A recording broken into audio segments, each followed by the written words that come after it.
안녕하세요. 삼성증권 리서치센터의 장효선 팀장입니다. 새해부터는 저희 리서치센터에서도 새로운 시도를 한번 해보려고 노력하고 있는데요. 그 중에 하나로 글로벌 메가트렌드에 대해서 투자자분들께 보다 쉽고 좀 흥미롭게 다가가고자 동영상 클립을 제작하기로 하였습니다. 오늘은 그 첫 번째 순서로 저희 이문혜 연구원이 발간한 유럽 명품주의 미래다 라는 주제에 대해서 얘기를 한번 해보도록 하겠습니다. 안녕하세요, 연구원님. 사실 이 명품주라고 하는 것은 투자자들의 입장에서는 쉽게 손이 나가지 않는 그런 주제라고 좀 생각이 되는데요. 이런 주제에 대해서 이 리포트를 쓰게 되신 그런 배경에 대해서 잠깐 설명해 주시겠습니까? 일단 유럽 명품 하면 과거에는 중국 부자들이 명품관 가서 싹쓸이 하는 이미지가 많잖아요. 네. 실제로도 그 유럽 명품 주식은 전형적인 차이나 플레이의 업종으로서 주가가 몇 년 동안 좋았습니다. 근데 아시는 것처럼 중국이 영원히 고성장할 수는 없고 또 중국이 아니면 유럽 명품 주식이 정말 안 될까라는 생각에서 시작된 레포트고요. 그래서 이제 중국을 제외하고 뭔가 다른 트렌드의 변화, 그 업종을 움직일 수 있는 힘은 무엇일까라는 고민에서 써보게 되었습니다.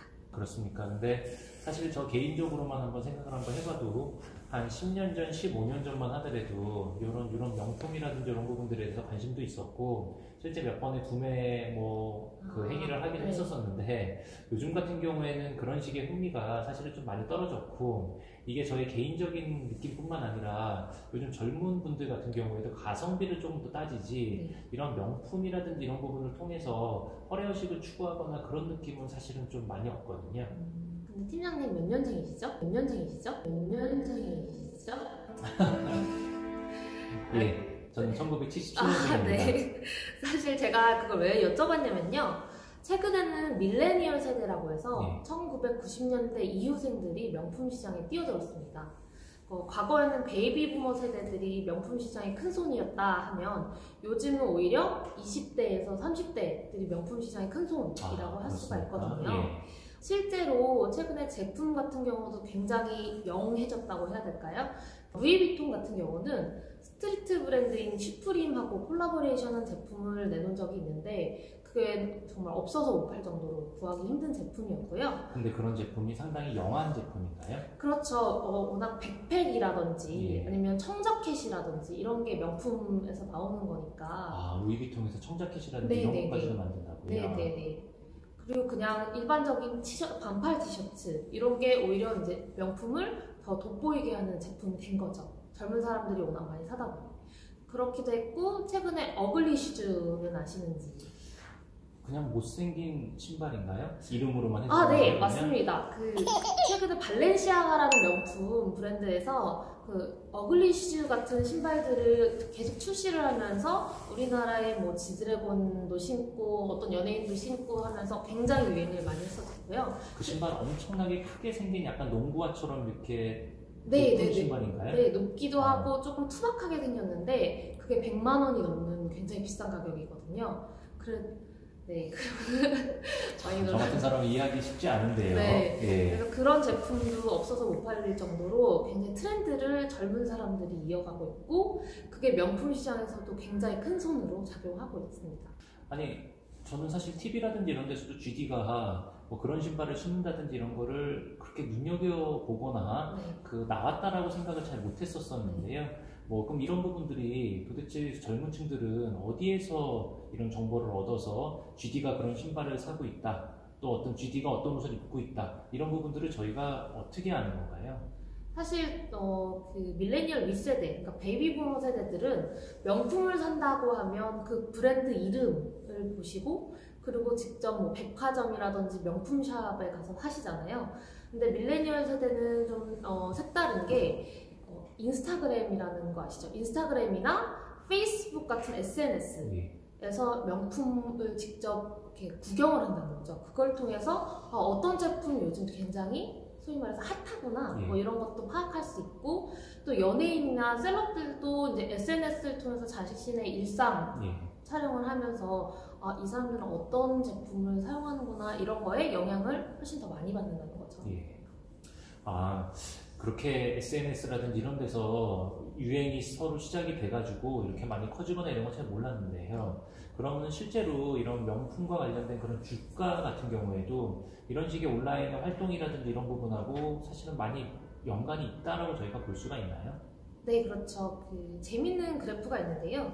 그 인스타그램의 각 브랜드의 그 계정의 팔로워 증가율하고 매출 성장률을 비교하면 정확히 양의 관계가 나오더라고요. 그래서 그것도 재밌고 구글 트렌드라고 해서 검색 동향을 나타내는 네. 트렌드 상에서 브랜드 이름을 쳐서 그 검색 동향을 살펴보면 그 검색 동향만 보더라도 아, 요즘에 어떤 브랜드가 가장 좋고 이게 주가에 그대로 연동되는구나, 매출에 연동되는구나를 아실 수가 있습니다.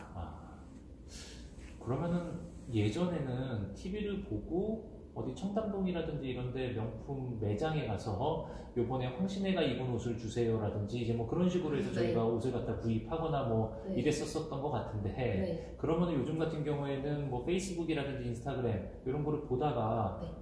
어디서 명품을 사게 됐죠? 일단 사실 모바일로 바로 산다 이렇게는 된 건 아니고요. 완벽히 그렇게 됐다고는 할 수는 없고 이제 온라인과 오프라인의 좀 경계가 허물어지고 있는 단계다라고 보시면 될 것 같고요. 근데 이제 이게 확실히 드러나는 게 그 리치무트, 스위스의 시계를 만드는 리치무트 같은 기업이나 그리고 루이비통 만드는 LVMH 같은 기업 이런 순수한 전통적인 럭셔리 기업도 온라인 플랫폼 사업에 이제 뛰어들고 있거든요.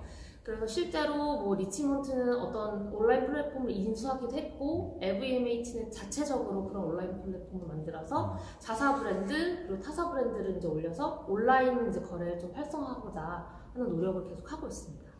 생각보다 상당히 좀 재밌고 흥미로운 주제였었는데요. 뭐 저희가 사실은 이런 식의 좀 흥미롭게만 얘기할 수 있는 건 아니고 리서치 센터 동영상이다 보니까 그렇죠. 어떻게 보면 투자 전략 부분에서 저희의 고객들한테 좀 설명해 줄 수 있는 투자 전략이 좀 필요할 것 같거든요.